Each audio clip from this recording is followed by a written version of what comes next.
Hey, everybody. This is our first podcast. Jordan, Brian, Valdivia is our first guest. Did I get the name right, Brian? I'll take it, man. I've been called a lot worse. Okay. Brian V. Almost Yeah, like Gary V, but not. Brian is the CEO of Beltway Lending. He has over 139 doors in Maryland, and he is currently acquiring. His goal is to get to over 200 this year. So we're going to jump right into it. Brian's going to give us a lot of information, a lot of the things that he did to get to where he's at, as well as what he's doing now. And it's going to be a great conversation. Super excited. We haven't even chosen a name yet for this podcast. We were thinking the Landlord Special. We were thinking, something else. Maybe Brian could help us choose a name today. So, let's jump right into it. I think Jordan has some questions, and then we'll kind of go off the beaten path and we'll have a real conversation. Yeah, Brian, I definitely want this conversation to flow naturally, and we'll kind of, play off your answers and develop our questions accordingly. But I know a lot of podcasts start off with interviews like, where'd you get started? I feel like a lot of that stuff can be kind of communicated through the questions and answers that we're getting. So I wanted to jump into this specific topic because I know it's on a lot of people's minds. And that's, just generally, what are your thoughts on the current market conditions and how are you adjusting your strategies? Because you're in a very unique position to be on both ends of the debt side and the buy and hold side. So what are your thoughts on the conditions we're seeing? Absolutely, man. So I can give you perspective from the lending company and from like our own stuff, which just like you mentioned. So I'm going to talk about like what I'm seeing personally outside of Beltway lending first. So we dude, the rates are coming down. It's all over the news, right? Fed's planning on dropping the rates 4, 5, 6 times. And they already started in December. So friends of ours, people that I would consider mentors, that what we do is primarily buy and hold. We do a lot of rentals. Friends of ours are the exact opposite on the flip side. They said the last week's been absurd for them. They're talking, he's like, one of our friends has 13 properties on the market and everything is under contract right now. So he's like, dude, like we're seeing a crazy uptick in showings, in offers. He's like, we got our first over asking offer again in a few months, So they're coming back, man. Any homeowner that waited for these lower rates, man, they're going to get hurt here soon. Personally, we offered on 23 properties in the last 9 days. And to put that in perspective, we shoot a lot of offers. We, everything from wholesalers to active MLS, and we ask me how we source properties later for sure. I'm happy to dive into that. To put that in perspective, like probably in December, we threw out 40 offers. So in a 9-day period, we're halfway through the amount of offers we put out there in December. And that sounds like a ton of offers for anybody that doesn't have the background. We try to acquire 6 to 10 properties a month. Real quick, can you expand like how you're making those offers and how you're doing it efficiently, effectively, and still with like quality where they're taking your offer seriously? Absolutely. So I'm going to give away a lot of cheat codes here, man. So anything I can do, any questions, I'm going to try to give you all the keys here. So the first thing I would say is you got to have at least 1 or 2 really top tier agents in your corner. And when I say top tier, I mean full-time agents that are in your target market area that know how you operate. So when I text one of our agents and say, I'll just send them a screenshot if it's on the MLS, like, hey, offer 140, like that's all I need to do. And then I have an e-sign within 10 minutes because timing is everything, especially in the market as we're seeing. However, that's only maybe 15, 20% of it. Yes, I have my agents in my corner that always have my back, but here's the real cheat code, man. Agents make a commission. They're in sales, right? So a listing agent is going to make 2.5% on that listing. Look, the goal to getting any property is getting them on your team. That's how we will win, right? If I have the listing agent of a property on my team thinking that like I can't lose, right? So the first thing I do is I pick up the phone and call the listing agent. Hey, Jake, my name's Brian. I'm looking at this property, 123 Main Street. I see you got it listed for 150. I really want to be at 140, 145, but look, I'm not bringing an agent to it. So here's what you can do, man. Double end that commission or save the seller money, depending on the situation. Whatever you decide to do with the commission, that's up to you, man. So thank you. I'm going to work really hard for you because I'm getting both sides of the sale now. That's great. Yeah, exactly. That works really well for sub 2 and seller finance offers too, because the agent's going to take it actually to the Oh, seller. And what I did there, man, is I just took Jake's paycheck from $3,750 and I just multiplied it by two, and now he's making 7,500 on a single transaction where he's doing the same exact amount of work. Because I don't really need hand holding in transactions. Truthfully, like I prefer that the exact opposite. Like, you get it to my title company and we'll rock and roll. That's awesome. So you said you also work with some wholesalers and stuff to kind of fill those gaps so that you can meet your quota in acquisitions. Is your process different when approaching wholesalers? Yeah, it's a dog eat dog world in that wholesale world, man. You guys probably know that pretty good. So let me answer one question that I know is going to be on everybody's mind before I jump into that. I don't do any direct marketing at all. So I am a good example for people out there who are like, man, I don't want to spend money on mailers. I don't have a cold call team. I just have to work within the confines of the system. So back to the wholesale question. How do I work with wholesalers? Thank you for The adding. key in any business and to being successful in any business service, in any service industry, in anything is doing what you say you're going to do. So yes, we're about 3 years into our rental portfolio. We have never not closed a deal. And that's come back to bite us one or two times, but it is what it is. There are times where it's taken us a little longer to close, which has actually happened less than a handful of times.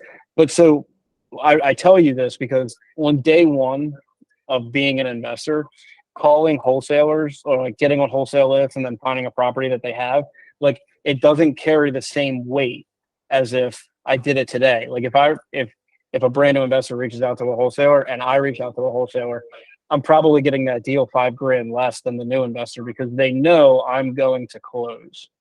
So is what I would say is the biggest thing. Like you need to like start building that reputation in one way or another. You need to have the reputation that Brian does what he says he's going to do when he says he's going to do it. And that's been a huge key to our success in the acquisition side as well as in the lending side, because like it's a confidence thing, man. Like in any aspect of your life, McDonald's is a great example, right? When you leave McDonald's, out of 10 times, how many times do you check your bag to make sure they got the order right? Compare that to Chick-fil-A. How many times do you check your Chick-fil-A bag? So like, weird example, but like I like Chick-fil-A, man. So I'm going to Chick-fil-A 10 out of 10 times. If I could just get my kids on board and get away from those McDonald's chicken nuggets, it'd be gold. But and this is like another interesting point. So let's take 10 deals. Like let's say I buy 10 deals this month. 3 of them probably come from a wholesaler. 5 of them probably come from real estate agents. And 2 of them come from like 2 would be the wild card, right? And I got I got a really good tactic for my wild card purchases that I'll get into as well. But wholesalers in the industry, like you guys are in wholesaling. So every day when you wake up, subconsciously, you might not realize this, but I'm saying it like it's going to track. Subconsciously, you guys are trying to do something. You're trying to copy a business model to be successful. And look, I believe plagiarism is how everyone is successful. You have levels of plagiarism, right? Like you find a successful system, you mimic it, you create, you add your twist. Wholesalers are trying to copy what real estate agents do every day of their life. You're trying to find motivated sellers and you're trying to solve their problem. Real estate agents don't really solve problems, but that's kind of how wholesaling has evolved. We're trying to help a seller, right? So that being said, I want to work with wholesalers, but it should make sense. I buy more from agents because who are wholesalers truly trying to be like? They're trying to be like the agents. They're trying to take that model. So yeah, it's like wholesalers are a huge part of our business and I love it. I'll buy as many as you guys bring me. Agents should be looked at in the same light.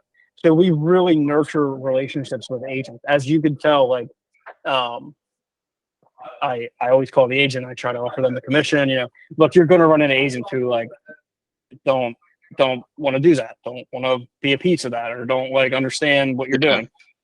You got to keep it moving. There's really large wholesaling operations that their entire business model is agent outreach. And to your point of not spending money on marketing, that's another way to not spend money on marketing. Because guess who's doing the marketing? The giant real estate companies that are brokers. So, I think they play well together, in my opinion. Completely agree with you. So that's why agents are such a large portion of our business, and we really nurture those relationships. Brian, how did you find you mentioned that you have like one or two agents that are just top of the line. They know how you work well. How did you find that? Did you interview a bunch of people? Did you just start working and start taking action, and then these people, you found them after trial and error? Or can you explain that a little bit? Yep, I'll tell you how I did it, and then looking back at the position I'm in, I'll give you like 3 other ways that other people could do it. When we got started, there was this kid, man, this guy I went to high school with, and he knows if he sees this, he knows that I'm not talking shit. It's just the truth. All right, in high school, everybody knows the guy where you're like, I hate that guy, right? Like I do not like him. His personality. He's not my type of people, right? Fast forward, like I graduated from high school in 2009, and it was in 2017 or 2018 that same kid that I wasn't friends with that I just knew posted a Facebook Live of him walking into a house and was like, I just bought this house. We're almost done flipping it, this, that. And I'm like, I've wanted to do real estate for so long until this point. And that was the moment where I was like, if this guy can do it, like I can do it, right? Like, no offense, Matt. I hope you watch this. Like, we're really great friends now. And I called him and I was, he in the video, he's like, if you have any questions, stop on over. And here's the address. And very fortunately, that house was like super close to where I lived. So I just drove over and was hanging out with him. And I was like, what did you do? And he's like, let me hook you up with this agent I work with. That agent's name is Shaq McCrae. He's in the Maryland market. Like, Shaq became one of my bullies, and I blame him for what we have become. Like, he's the guy that got us started, right? Shaq was new to the industry, was a full-time agent growing at the time, and he hustled hard, man. Like, he was working at least as hard as I would for my clients. So that's how I found Shaq. And then from there, it evolved. Over time, it was like we come into contact with so many agents, and, somebody's like absolutely killing it. So I'm like, man, this is somebody I would want in my corner, right? Pivoting a little bit, if I was going to do this today, I could give you some, like, here's like 3 ways or 2 or 3 things that I would be 100% on. Facebook groups are huge, right? So I would look on Facebook. Like, there's a lot of people that sell deals through Facebook groups are actually agents in one way or another. So find someone that is like actively hustling. Dude, I want hustlers to work with me. Like, I want someone I know is working as hard for me as I would for them. So Facebook groups are a good way to find people active in the area. Okay, it's no secret that in Maryland, there's probably 50,000 real estate agents. So maybe that's just in Baltimore County. I don't know. So I would be willing to bet that everybody has a relative who's like a part-time agent, right? Or like has access to the MLS or the Bright system, whatever everybody calls it. Here's how you could do it today. You could go to that relative and say, hey, could you like help me with something in your Bright MLS system? And you can search zip code, city, town, thousands of ways, but we're not searching for properties. We're going to search zip code or town or area that you want to play in, and we want to see the agent results.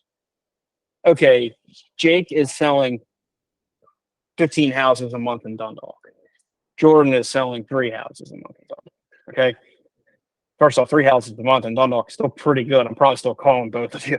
But like, that's what I would look. I would look for somebody who's an expert in the area I want to be in for a lot of reasons. One, they already have lead gen in that area. 2, they know like what the fixed comps are selling for, help you come up with that good ARV if you need help with that.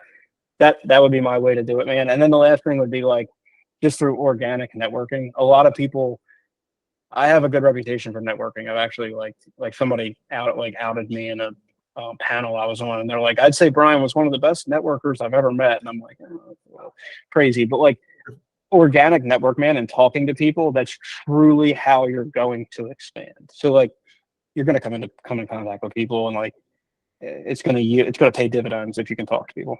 1,000%. We 100% agree with everything you just said, and that piece of information you just gave about the agents, that is a fantastic piece of information for anyone listening.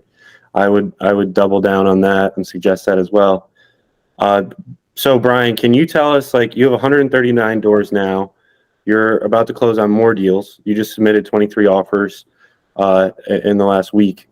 What does your portfolio look like right now, and kind of tell us how you got there? Yeah. So my favorite story the best story that I have for you, like that everybody gets crazy, is the first property that we bought. First off, I have a partner on my rental portfolio. His name is Angelo Pagonis. We went to high school together, and we both kind of were in similar financial situations when we started. We weren't born with the silver spoon, but we both had a crazy work ethic.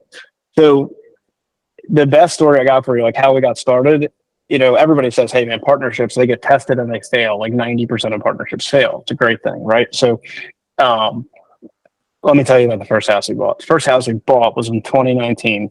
It was on the southwest side of Baltimore. Baltimore City has a really, really bad reputation for being a shitty area.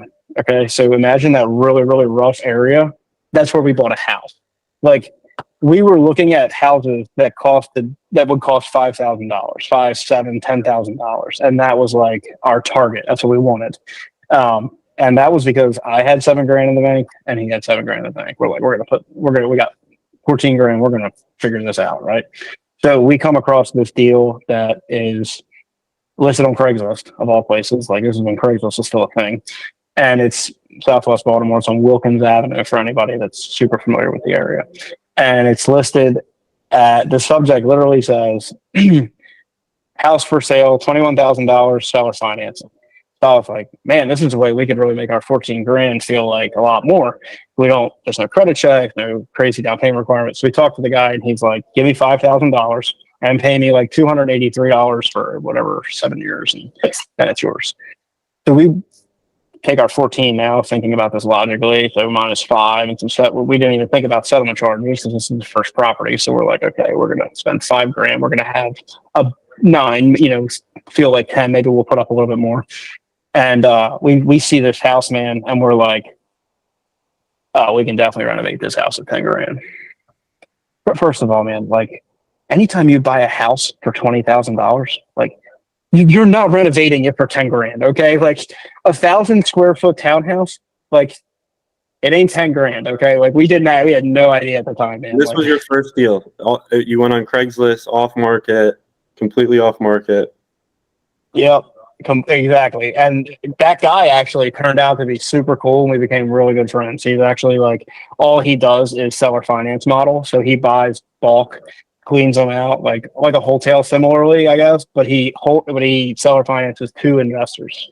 Pretty clever guy. So, we get into this financing right off the bat. Right off the rip, you learned about that. Accidentally too. It wasn't even like, I knew what it was. I read on the internet. Like, I'm a reader, so like I knew the game, but like it wasn't like I was seeking out seller finance, creative financing opportunities. I don't even do that today. Like, so like it was just crazy. Like, worked out really well. Title company handled everything. We're fortunate the guy was a professional and that was his business model. So like it worked out. Like I said, it worked out really well. Yeah, one of our best deals was seller finance. It was a 20-unit building. A great deal. Damn. And they're out there. There's really good deals out there for people that are willing to take payments over time. So it's a good strategy for somebody getting started for sure. Look, I'll be honest, I don't bring a lot of value to the contracting side, man. You want me to not be involved in that. Like, anytime I get involved in that, costs are going up, man. We're like, it's just not a good idea. So, dude, think about one person running a rehab on a single family townhouse for 18 months, like, and thinking you could do it with $10,000. So that means that like credit cards are maxed, like bank accounts we're hurting, right? Like, it's not how we expected it to go. So every possible lesson that we could have learned, we did, except for the squatter one. We learned how to really work together, like with each other as things were getting stressful and things like that. So I'm going to fast forward to when that house sold, because it's like, it really helped move into the next one. So we bought that house with the intention to keep it as a rental. Think about this. That's rent right there is $1,300 even back then. Now we probably get almost $2,000. It's a 3-bedroom house. We're paying $283 a month. We're thinking this is a really great first one to fall into. But after seeing the commute, the neighborhood, the issues we all ran into, we're like, man, like let's do something closer to home. So seller financing, we bought it for $21,000. We put $5,000 down at closing. We paid this $283 payment for 18 months, 16 months, because the first one. We owed the guy $14,000. So we put the house on the market for $60,000, which the highest sale in that neighborhood was like 60, and we're using our buddy Shaq, and he's like, bro, we're not getting 60. Angela wanted to list it for 80, which that was probably our break even number. We actually sold it to an investor who, like a turnkey investor, for 60 grand. And we didn't really make any money on that because of renovating an entire townhouse. But we only owed 14. So that you get the title, and yes, it's a loss. It is a true loss. We lost money on it, but we only owed 14. So that settlement statement was like $44,000 cash to borrower. And we had decided that, look, this one didn't go well, but let's not give up yet. So we just parlayed that 46 right into Baltimore County, which is close to home, different tenant class, different property type, different property. I would say it's an A property versus a C property type of thing. We used a hard money loan. That's where we got our introduction to hard money. And the next one went substantially better. Obviously, you just kind of go from there. Every property, you learn a little bit more than you did on the last one. So that's how we got started in Southwest Baltimore on like a seller finance deal. Awesome. Brian, circling back, you sounds like you had a pretty good W-2 job. So what drew you to go full time? What preparations did you make to go full time? And what keeps you motivated to keep grinding away in real estate? Yeah, man. So my background prior to Northrop Grumman, so I have a degree in accounting, I have a degree in business, and I used to be a financial analyst. Prior to all that, I worked at a pawn shop that I helped build, and that's where I had that entrepreneurial spirit. And I built out their entire online presence, and eventually I got tired of what I was doing because it was pretty monotonous, and I left that hustle, the hustle that everybody loves, and went into working a standard 9 to 5. Northrop wasn't my first landing spot, but it was the second. To put it in perspective, man, I was working essentially in like a basement with no windows, no cell service, and I hated it. Like my colleagues, like some of my coworkers were good, some of them are bad. My boss was miserable. I hope he's watching this. It's just really rough. So we'd borrowed hard money from a local lender in Maryland, and I reached out to him in October of 2020. Yeah, October of 2020. And I was like, hey man, I need to make a change. I want to get into I want to get into the real estate industry. Would you hire me? And he's like, we don't hire people with no experience. No. I'm like, okay. I was like, well, how about I come work for you for free? Right. The Gary V model. I was like, look, this is what I'm working at. I have this current job, but I have about 20 hours a week that I can give you for free. I'm an analyst. I can do things with Excel that people can't even imagine exist. I'm really good. I'm talented. He's like, fine, I'll give you a shot. I killed it for them. They actually paid me fairly well during those 3 months. And then in January, they brought me in full time. So that, I think, that's a huge step that I would say is invaluable to my experience. If you want to be in the game, you need to find a way to surround yourself with people that are doing it every day. So I wasn't ready to jump in, dude. We were a train wreck, right? As you can hear. So I couldn't support myself like that, but I knew that to get better and to learn more, I had to get into the industry. And for some people, that's becoming a real estate agent. For some people, it's becoming a lender, a transaction coordinator, anything you could do to get in. Hear the terminology, get involved in the real estate process. I went to work for a hard money lender. I developed out their long-term rental program for 30-year rental loans. For free, right? In the beginning for free, and in January of 2021, they hired me full-time. They basically made me the deal, we'll pay you the same salary you were making at Northrop. We'll give you a bonus structure. If you kill it, you'll kill it. If you don't do anything, you won't make much more than Northrop, and we will part ways in 1 year. So I knew I had a year to really prove myself. I developed out their DSCR program from scratch. I had a lot of help. The owner of that company is from the mortgage industry, and I look to him as a mentor even today. But what that did, man, is I learned firsthand a lot about hard money. I also went right into a position of talking to investors every single day. It was my job now was to talk to you about your deals you have coming up, what you have going on. And then I started to learn about the long-term financing side. So then I really had from a financing perspective, man, I had everything. I knew how to get money to buy it. Even if I didn't use my work, I knew what I was looking for now. and I knew what the refi looked like. I knew like that aspect. So that's kind of how that took shape. And I worked for them until July of 2022 when we parted ways.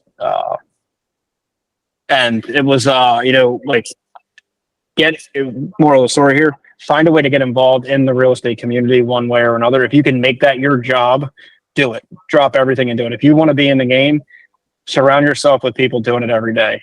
Agents, there's a lot of agents, man. It's a tough hustle. Lenders, there's a lot of lenders. It's a tough hustle, but like you got to find a way to get involved every day. Yeah, you heard it here, folks. If you want to be in, there's no excuses. Yeah, You gotta jump in.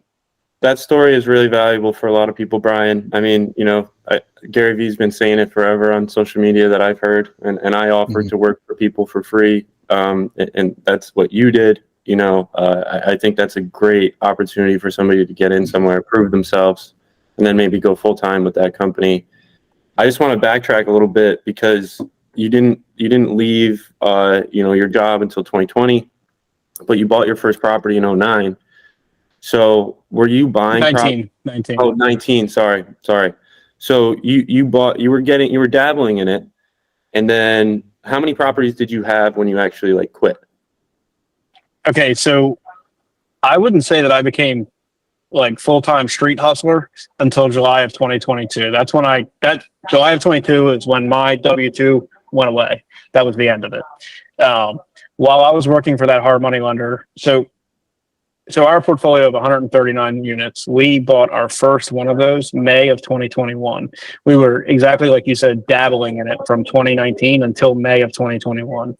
So we, what happened there was like we bought one. That one we bought that we parlayed the money, the 44 grand into in the county. We ended up selling that, and then we bought one that we solely intended to flip, and we flipped that, and we didn't make a ton of money on anything. Like I said, we weren't like we were super green, man. Actually, the money we made on the flip, we probably just paid all the credit card debt that we had racked up. We were pretty burnt out, pretty like whatever. So I started working for that hard money lender in January of 21, and in May of 21, we bought our first property. Basically, me and Angelo sat down, and I was like, I got an idea, man. It's like I got a really crazy idea on how we can structure some things and do some rentals a little bit differently. Let's give it another shot.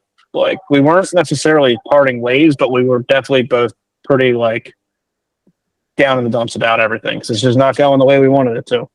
So we found this property in Dundalk and we bought it with hard money. The Burr strategy perfectly to a T. I actually have a hoodie that literally has the Beltway logo on it. It says Burr King with the Burger King logo. Because we burred every one of these properties, even the 14-unit apartment complex we bought. Like it's awesome. But yeah, so the Burr strategy, man. May of 21, we started acquiring. We bought one, and then in June, I think we bought two, and then from there, it kind of starts to run rampant. Well, that's your tremendous growth in such a short period of time is kind of what I want to emphasize on, because a lot of people think it takes a lifetime to build a portfolio like you have. Jordan and I have had a lot of success in a short period of time too. We've been able to acquire things and stuff like that. So like, how did you move so fast? What do you think like separated you from the people that weren't able to grow that fast? The ability to find money, like find a lender, like a hard money lender, and then the ability to. I understand the refi game better than anyone. Like I would hope that whoever out there thinks that they know the DSCR, the rental refinance game, like. I know it, man. Like I know it better than anyone. That's because like our portfolio has always relied on it. And that's really it. So once I could find the front money with a minimal down payment, because that's where people get crushed, putting 20% down over and over again. Like it becomes cumbersome. To maybe you get to a 10% down situation, then you want to get to 5, and then you really want to get to 0 is the goal, or like as minimal in the deal on the purchase as possible.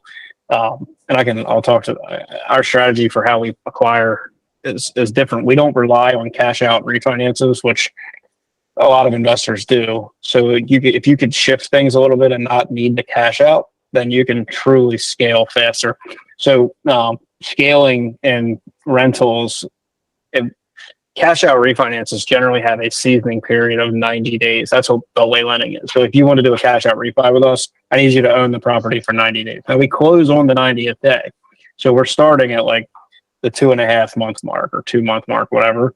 But like that's 90 days. Like it's 3 month period. So if you are not taking a cash out refi, if you're just doing a rate and term refi, just paying off existing hard money debt, there's no seasoning.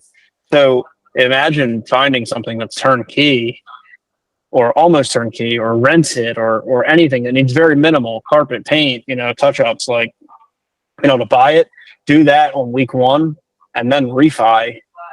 Like, you're doing so many things, man. You're minimizing your hard money holding costs. You're adding a rental. You're getting revenue faster, and you're recycling that hard money. So, like, the first person that lent us money basically was like, "Hey, I have 150 grand that you can use, and I want you to have a down payment and these things." And I'm like, "Okay, great." And we made our first payment to him, and he called me and was like, "I got another 150. If you want to do another one." Like, I was like, "Yeah, we do." And that's, so in the beginning, we ended up having like $375,000 at our disposal of money that we could borrow. Right. So in order for me to buy, I had to get that money back out or figure out how can we refi this faster. So we did.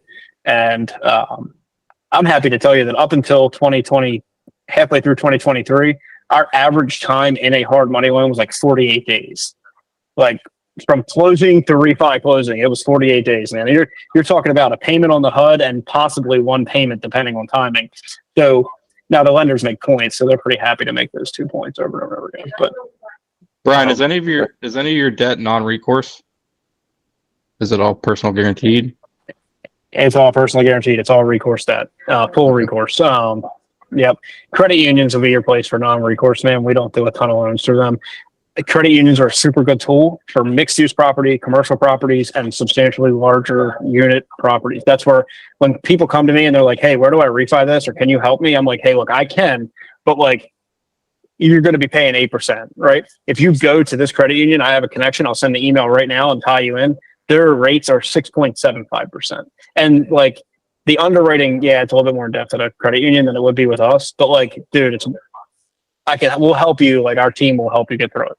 So, hey, Brian, speaking on the hard money and the DSCR a little bit, you guys have visibility to what wholesalers are charging for assignment fees on each contract, correct? We do, yes. Okay. What are some crazy assignment fees that you've seen out there? What's the biggest? 96K is a recent one that some of my buddies did. Okay. I saw one recently that was, I've only ever seen one 6-figure one, and Wow.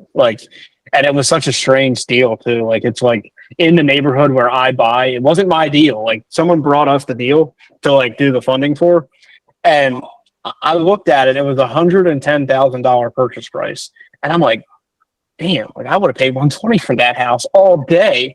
And I get the HUD, and I'm like, $105,000 fee. So Wow. I called. It was a friend of mine buying it. I called him, and I was like, dude, how did they get a house in this neighborhood for $5,000? Like, what is going on here? And it turned out to be an out-of-state wholesaler that I'd never heard of. Mhm. And dude, it had to be blind dumb luck. Like, Yeah. Yep. anybody, like, yeah, crazy. I don't know. Now that we're talking about this, I might challenge that wholesalers are trying to copy agents, because I don't think an agent out there can make that kind of spread on a deal. Oh my God, no. Dude, I'll tell you what, though, we have run into over the course of time agents that, in my opinion, don't do the right thing. Okay, like, look, if you're a wholesaler, like, and I mean this in the best way possible, like, there's no rules. Okay, like, you're doing whatever a wholesaler thinks they should, could, and would do, right? Like, I'm not here to judge you. It's your whatever. But dude, agents, in my opinion, you have a little bit of a responsibility. People call a real estate agent because like there's a little bit of like trust, like there's an ethics board. Like, we bought probably Right. 3 properties from this one person who was a real estate agent that all he was doing was assigning them to us, man. Like, and like, the first one wasn't bad. Like it was like a $5,000 fee. Like the commission probably would have been like 3,500 $4,000. So like and I didn't realize what was going on at first. But like, dude, the second one there was like a $20,000 fee. There was a $30,000 fee, and like then he started getting outed in a lot of Facebook groups, and I'm like, that's a little dicey in my opinion. Like, look, run your life how you want to run it, do your thing, but like to go under the guise of like a trusted professional and smoking your clients like that, I wasn't a huge fan of. Right. Yep. Yeah. I definitely think that there's a balance there. Because I mean, if you're presenting yourself to the homeowner as an agent, you got to act as an agent. You're not acting as a private investor in that light. So, Well, yeah, really. Right. We really believe that most people want to work with people that they can trust, that are reliable, that do the right thing. So even if you can get away with not doing the right thing, it's probably not the right thing to do. You should, because like Brian, I'm sure you want to work with somebody that does the right thing. You want to 100%. And I'll say this for you guys, like I would be willing to bet that you guys get a lot of callbacks and referrals. Like you close a deal for my aunt, my uncle might call you and say, hey, you really helped my aunt out. I would be willing to bet my life savings that person doesn't get that type of referral repeat business, because people don't have, like, anybody that sees the HUD that has a remote understanding of it, like they're going to know they just left 30 G's on the deal. So that's, I would think you guys are what you're telling me, like, it sounds really great. You're doing it right. You're probably getting a ton of repeat referral business. Whereas people, it's kind of wild when somebody calls you up and says, "Hey, take over my mortgage." Like we didn't have to do any work. Like they want us to sub to their mortgage, like because they already know it's going to work out. Perfect. So, right. That's perfect. That's great. Great. Yeah. So we're coming up on the 45-minute mark. That's kind of where I kind of wanted to land on this. Brian, some random pieces of advice for people getting started. What would you say is the most important advice you can give somebody? And maybe what you see for 2024 and what how you're acting in 2024, because a lot of people are unsure right now. Yeah. Yep. Absolutely. And guys, I got all the time in the world for these things. So if you want to do another one, I'm always open to it. I got some really, really solid people I can refer to you guys as well. Like the people I work with are pretty high quality, and they would offer you the same insight that I would. So I'll give some advice for just getting started. One, I kind of said, you got to immerse yourself in it. You got to have these conversations. You got to talk to people. Look, like when you do the first deals, the mental roadblock eliminates, right? It's gone. Now you're like, okay, this wasn't as scary as I thought it was going to be. Guys, I promise you, like, think about the exposure you actually have if the market crashes, because that's worst case experience. If you bought a house for $100,000 and you somehow got a loan where you had to put 20 grand down, right? In your head, you're thinking, okay, the house today is worth at least 100 grand. When I'm finished, it's going to be worth 150, right? Your exposure at any point is only the difference in what you owe and what it's worth. So, like, yes, if you lose 20 grand, dude, we started with 14 grand, dude. We would have been long gone. But like, you got to just jump in. You got to try it. There's a lot of 10% down hard money lenders. I can help you with that. Like any of it. Like, no, these guys will pass my contact information around. Like, consider me a resource. Here's one of my tricks to help you continue to grow. This has worked out insanely well. You got to be able to talk to people, but you have to listen. Like, that's important. Listening to people and like, listen. Don't listen to reply. Listen to understand. So people have homeowners have always the same things going on. Dude, I have a lot. Like, I lived in my current house 5 years. If I had a dumpster out there, I could fill it in probably 20 minutes. Here's my trick. Every deal we buy, we close on Fridays, and that's done intentionally. Close on Friday. Always first step in any rehab is you're going to do a trash out, or you're going to do some demo, whatever. You're going to have a dumpster there. I already have the dumpster set to arrive Friday afternoon, always. The guys are starting Friday, Saturday, whatever, Friday afternoon, Saturday morning. I go to the house. I knock on all the neighbors' doors, and I say, hi, my name's Brian. I just bought this house. We do, we renovate houses, and you got to play the conversation. Some people don't like to hear you flip. Some people don't like to hear you do rentals. You just kind of go, whatever. We just bought this house. We're going to be renovating it. if you have any problems, I want to give you my phone number so you could just call me so I can fix them. Because sometimes our guys here, like we work with a lot of Spanish guys, or like if a project manager's not here, like I just want to make sure you have somebody you can call. By the way, I'm gonna have a dumpster here. It's probably gonna be here all weekend. If you have anything in your house, like feel free, like just throw it in there, like take advantage of the dumpster. Just want to give you a heads up though. Once my guys are done, that dumpster's leaving. Like, so don't wait till Monday because it might be gone by then. I know that dumpster's going to be gone midday Saturday. Like, I already know that. And if you told me I had until Sunday to get stuff in the dumpster, I'm going to wait till Monday anyway. But now I got the person's phone number. Well, the person's got my phone number. I most likely have got theirs. They know I'm in the game. And oh, by the way, if you know anybody that would be interested in selling a house, you know, we pay a $2,500, $5,000 referral fee. But we've bought 5 houses from people who literally said this exact thing. Well, if I wanted to sell mine, like, could I get the referral fee and get the money? Absolutely. Like, look, I got a boss too. Like, I got somebody that looks over our books. So let's just say that your boyfriend and your husband referred it to us, and I'll give you the kick anyway. There's a nugget, guys. There's a nugget. It's the same thing I said with real estate agents, man. When you call an agent, you want everyone on your team, right? Like, and you know the best part about a team, man, everybody has to fucking win together. Like, so if everybody's winning, everybody's calling. It's working great. So that's it, man. Talk to people. We bought houses like that. It's great. We have houses that are right next to each other, and like, they're like, how did you end up with that one over there? I'm like, dude, just talking to the neighbor, man. And it has bit me. Like, I run my mouth a lot, and I'm walking in. We just buy a house that I'm like not even into yet. Neighbor walks out. They're like, who are you? I'm like, oh, I just paid $140 for this. You want to sell yours? I'll give you $140. Like, let's close next week. And then somebody was like, yeah, let's do it. And I was like, yeah, let's do it, because they're next to each other. I'm like, yeah, let's go, rock and roll. I get in the house. I'm like, oh man, we are not looking good on this one. My outlook on 2024, rates are coming down. So let's talk about that in like a global, for every aspect of the game, right? I like buy and hold, so I'm going to start there. As a rental investor, as somebody who's, you know, leveraging, I don't buy cash. You know, I have 30-year loans on every property.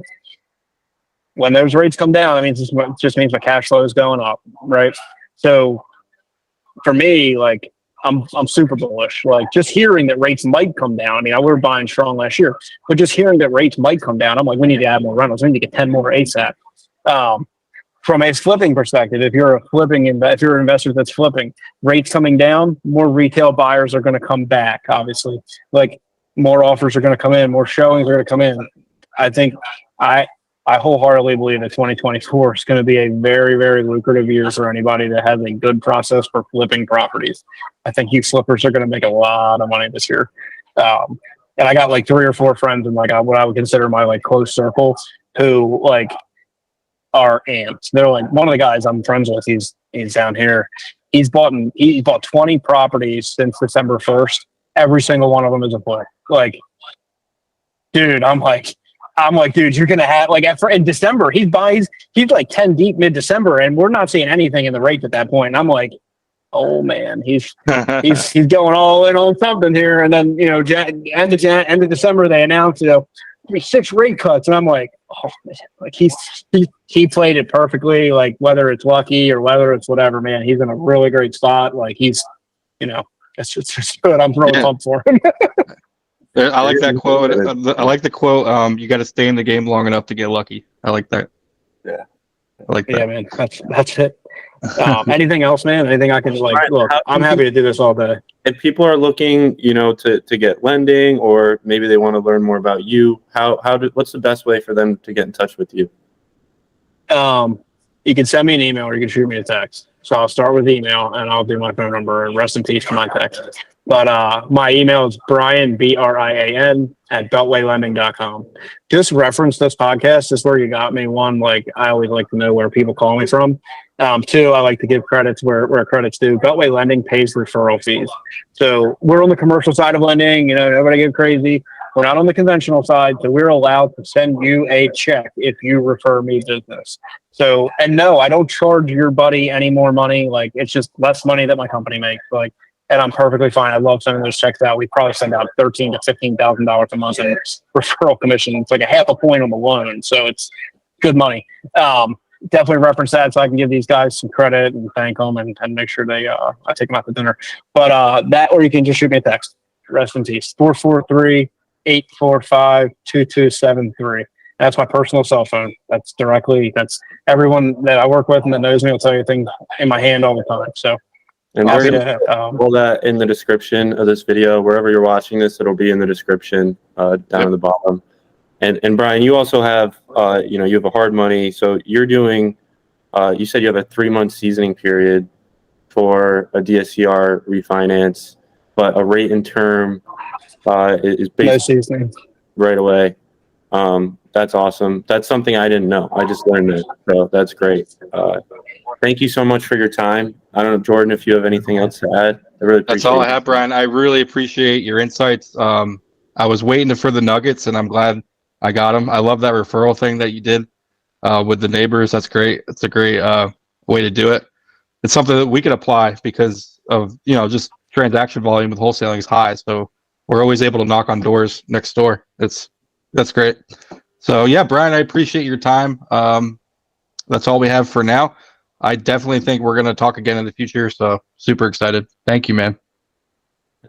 Jake, Jordan, I really appreciate it. Thank you guys so much for having me on here. This has been a blast, man. I would love to get back on, and would love to keep rolling. All right. Absolutely. Sounds good, man. Have a good day. Have a good day, Brian. See you Thanks. guys.